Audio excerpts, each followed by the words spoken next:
सम्पूर्णमा नमस्ते नमस्ते सन्चै आराम हुनुहुन्छ सबैजना।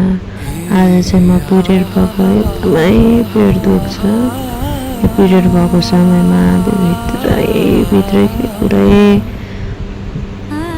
मडारिएर अनि दुख्छ के को यो समस्या हो, हजुरहरूले बताइदिनु होला।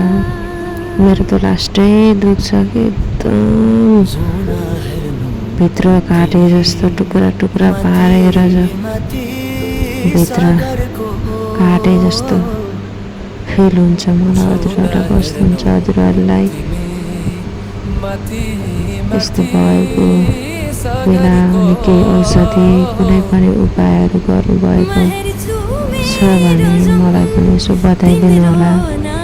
धेरै हामी छोरी मान्छेको यस्तो धेरै केस हुन्छ, धेरैको नै दुख्छ कि प्राय यो हामी छोरी मान्छेको जीवन के गर्नु यस्तै छ। बताइदिनु होला कि यसको समस्याको समाधान हुन सक्छ भने कमेन्टद्वारा। जय मसी भाइ सम्पूर्णमा नमस्ते।